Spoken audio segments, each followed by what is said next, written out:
चलो शुरू करते हैं। आज हम केमिस्ट्री का चैप्टर 1 रासायनिक अभिक्रियाएं और समीकरण को ना एक टॉपर के रिवीजन नोट से एकदम पक्का करने वाले हैं। मतलब इसके बाद कोई डाउट नहीं बचेगा। देखो, इन नोट्स की खास बात यह है कि इनसे ना जो सबसे मुश्किल कॉन्सेप्ट्स होते हैं वो भी एकदम मक्खन की तरह समझ आ जाएंगे, क्योंकि इसमें वो छोटी छोटी बातें हैं जो अक्सर किताबों में मिस हो जाती हैं। तो पूरा ध्यान यही रखना। अच्छा, तो सबसे पहले सबसे बेसिक सवाल, ये रासायनिक अभिक्रिया मतलब केमिकल रिएक्शन आखिर है क्या? सच कहूं तो अगर ये समझ आ गया ना तो समझो आधा चैप्टर तो यहीं खत्म हो गया। तो देखो, इसकी परिभाषा बहुत सीधी सी है। ये एक ऐसी प्रोसेस है जिसमें एक या एक से ज्यादा पदार्थ, जिन्हें हम अभिकारक कहते हैं, वो मिलकर एक या एक से ज्यादा बिल्कुल नए पदार्थ बनाते हैं। मतलब एक चीज का दूसरी चीज में बदल जाना। सिंपल। तो सवाल ये है कि हम पहचानेंगे कैसे कि कोई रिएक्शन हुआ है? इसके कुछ साइंस होते हैं, कुछ संकेत। जैसे अगर पदार्थ की स्टेट बदल जाए, मान लो सॉलिड से लिक्विड हो गया, या फिर रंग में बदलाव आ जाए, कोई गैस निकल रही हो, या तापमान टेम्परेचर ऊपर नीचे हो जाए। और हाँ, एक और चीज है, अवक्षेप का बनना, मतलब कोई सॉलिड सब्सटेंस बन जाना। इनमें से कुछ भी दिखे तो समझ जाना कि केमिकल रिएक्शन हुआ है। ठीक है, अब हर केमिकल रिएक्शन में ना दो मेन प्लेयर्स होते हैं। एक होता है अभिकारक यानी रिएक्टेंट्स, और दूसरा होता है उत्पाद यानी प्रोडक्ट्स। ये दो शब्द तो अच्छे से याद कर लो, क्योंकि ये पूरे चैप्टर में बार बार आने वाले हैं। अभिकारक वो हैं जो रिएक्शन में हिस्सा लेते हैं, और उत्पाद वो नई चीज है जो रिएक्शन के बाद बनती है। चलो इसको एक एग्जाम्पल से समझते हैं। यहाँ देखो, जब मैग्नीशियम को ऑक्सीजन की मौजूदगी में जलाया जाता है तो मैग्नीशियम और ऑक्सीजन क्या हुए? हमारे अभिकारक यानी रिएक्टेंट्स। और जलने के बाद जो ये सफेद पाउडर बना, ये है मैग्नीशियम ऑक्साइड, जो कि हमारा उत्पाद यानी प्रोडक्ट है ना? एकदम सिंपल। ठीक है, तो अब हम आते हैं अगले टॉपिक पर, जो है समीकरण लिखना और उसे संतुलित करना। इसे ना केमिस्ट्री की ABC या ग्रामर समझ सकते हो, और यकीन मानो ये बहुत मजेदार है।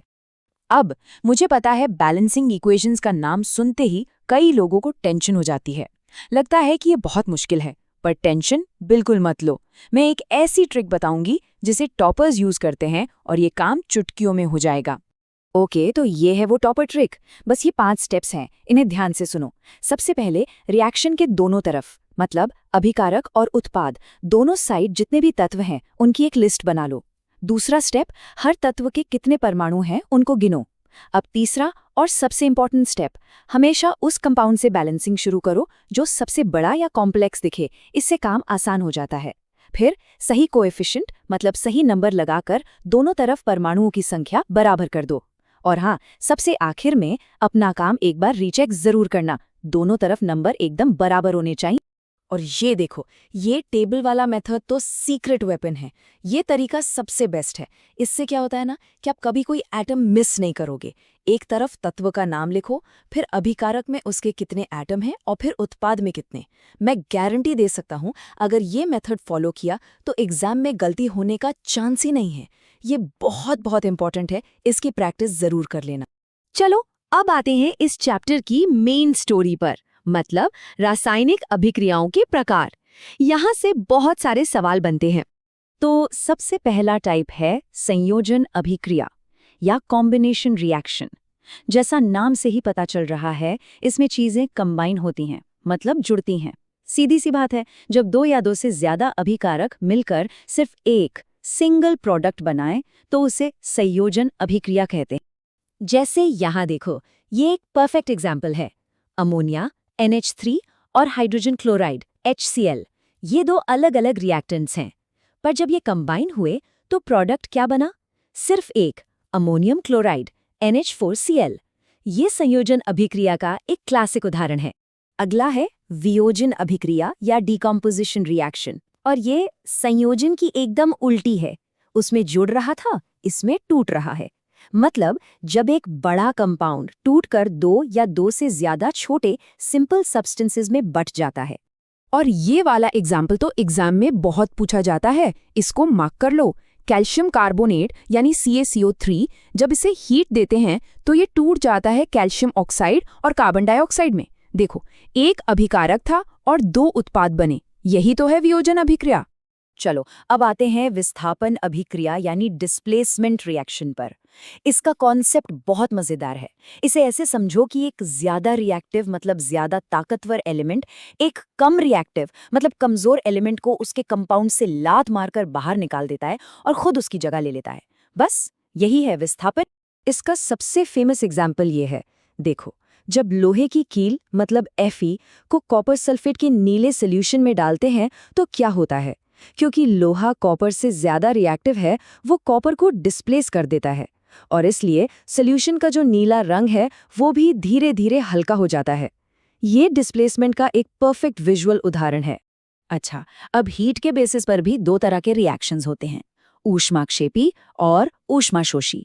देखो, ऊष्माक्षेपी मतलब एक्सोथर्मिक, एक्सो मतलब एग्जिट, बाहर निकलना, तो इसमें हीट बाहर निकलती है, रिलीज होती है। और ऊष्माशोषी मतलब एंडोथर्मिक, एंडो मतलब एंटर, अंदर आना, तो इसमें हीट एब्जॉर्ब होती है, मतलब रिएक्शन को होने के लिए गर्मी चाहिए होती है। बस इतना ही फर्क है। ओके, हमारा अगला टॉपिक है ऑक्सीकरण और अपचयन। ये दोनों हमेशा साथ में होते हैं, इसीलिए इन्हें रिडॉक्स रिएक्शन भी कहते हैं। ये पूरा का पूरा ना ऑक्सीजन या इलेक्ट्रॉन्स के लेन देन का खेल है। इस डायग्राम से समझते हैं, एक रिडॉक्स रिएक्शन में एक सब्सटेंस का ऑक्सीकरण यानी ऑक्सीडेशन होता है और दूसरे का अपचयन यानी रिडक्शन होता है। सिंपल भाषा में ऑक्सीकरण मतलब ऑक्सीजन का जुड़ना और अपचयन मतलब ऑक्सीजन का हटना, और ये हमेशा हमेशा साथ में ही होता है। ये दोनों एक ही सिक्के के दो पहलू हैं। अब आप सोच रहे होंगे कि ये सब किताबी बातें हमारी डेली लाइफ में कहाँ काम आती हैं, है ना? तो चलो देखते हैं कि ये केमिस्ट्री हमारी रोजमर्रा की जिंदगी में कहाँ कहाँ छुपी हुई है। ये चीजें तो सबने देखी होंगी। पहला है संक्षारण यानी कोरोजन। सबसे कॉमन एग्जाम्पल है लोहे पर जंग लगना। ये हवा और नमी की वजह से होता है। और दूसरा है विकृत गंधिता यानी रैंसिडिटी। जब चिप्स या बिस्किट का पैकेट खुला छोड़ दो तो उसमें से एक अजीब सी स्मेल आने लगती है और स्वाद खराब हो जाता है ना, वो इसी की वजह से होता है, क्योंकि उनका ऑयल ऑक्सीडाइज हो जाता है।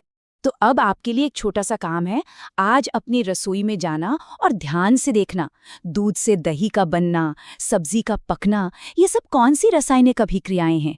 जरा सोचो और अपने आसपास की केमिस्ट्री को पहचानो।